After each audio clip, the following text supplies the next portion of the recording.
Welcome to The Explainer. Today, we're digging into some fascinating new research that might just flip what you think you know about spending a day in the sun. For decades, the message has been hammered into us, right? The sun is a danger. We're told to find shade, cover up, and slather on sunscreen to steer clear of its harmful rays. But what if that's not the whole story? I mean, what if avoiding the sun is actually a risk factor for a shorter life? It sounds kind of crazy, I know, but a major new study is forcing us to ask that exact question. So yeah, let's dive right in. And let's be clear, this advice didn't just come from nowhere. The link between UV radiation and skin cancers like melanoma is absolutely real. It's well established, and it's the reason for health campaigns all over the world, especially in countries with lots of fair-skinned people. But here's where it gets really interesting. This single number kind of reframes the entire risk. Now, melanoma is serious, no question. But this study points out that in a place that doesn't get a ton of sun, like the UK, deaths from it are actually a pretty small slice of all cancer deaths.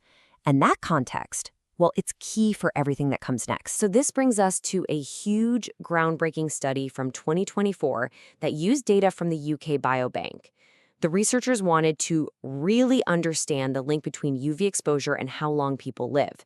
And what they discovered was, well, it went against everything we'd been told. There it is. That's the big headline. In a massive group, we're talking almost 400,000 people. Those who got more UV exposure, on average, lived longer. This finding flies right in the face of the simple idea that more sun is automatically a bad thing. And this wasn't just some vague, oh, people are a little healthier kind of thing. No, it was super specific. Higher UV exposure was linked to a lower risk of dying from, well, pretty much any cause, and especially from the two biggest killers out there, cardiovascular disease and cancer. Okay, a result this surprising, this shocking, really, it needs some seriously solid proof. So how do we know this isn't just a statistical blip, or that maybe people who like the sun are just healthier for other reasons? Well, the researchers used a really clever method to figure that out. They came at it with this smart, three-part approach. First, you've got this enormous data set, which is a huge advantage. Second, they looked at UV exposure in two totally separate ways. One was a choice people make, like using a tanning bed or solarium. The other was just based on geography, how much sun your neighborhood gets. And third, this is the best part, they did a reality check. This is the secret sauce right here, the negative control. Basically, they asked, are people who get lots of sun also more likely to end up in the hospital for a car accident? Think about it.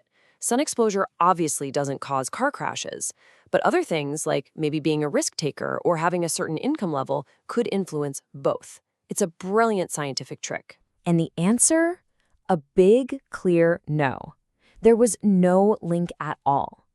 This is so cool because it suggests that the connection they found between sunlight and living longer probably wasn't just because of some other hidden lifestyle factor. It makes the main finding feel much more real. All right, so how strong was this protective effect? I mean, what do the actual numbers say? And honestly, they're pretty startling. So first, let's look at people who used solariums versus those who didn't. Even after the scientists adjusted for all sorts of things, age, sex, income, you name it, the solarium users had a 15% lower risk of dying from any cause. And check this out, a 23% lower risk of dying from heart disease. That's huge. And what's great is that they saw the exact same pattern when they looked at where people lived. Those in the sunnier parts of the UK, say Cornwall versus Glasgow, had a similar drop in their risk of dying. When you see the same result from two different angles like this, it makes the whole thing that much more believable. Now, to make this a bit more real, the researchers figured out what this means in terms of actual days of life. Over the course of the study, people who didn't use solariums lost about 48 more days of life compared to those who did. Now, it's a small difference, sure, but it's a tangible one that shows a real-world impact. Okay, this all leads to the giant, flashing question, why? Why would this happen? And I know the first thing we all think of is vitamin D, but the science is pointing to something more.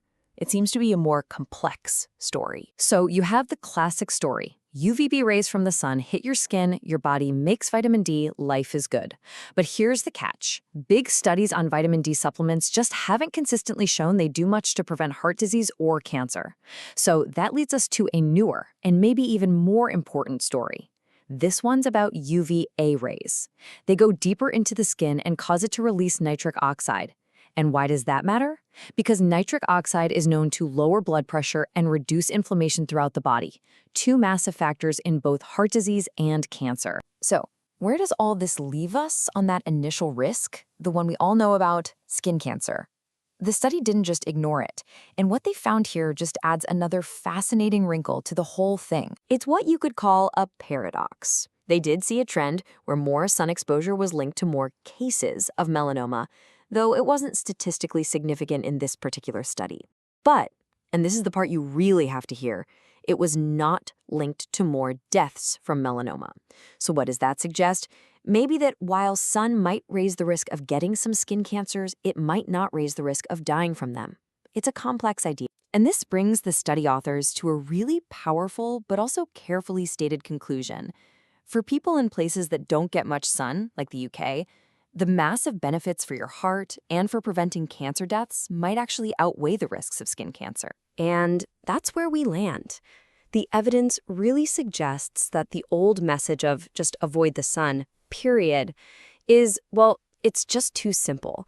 It's not the whole picture.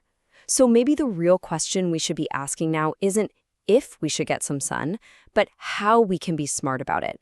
How do we balance these profound, life-extending benefits against its known risks? That seems to be the new conversation we need to have.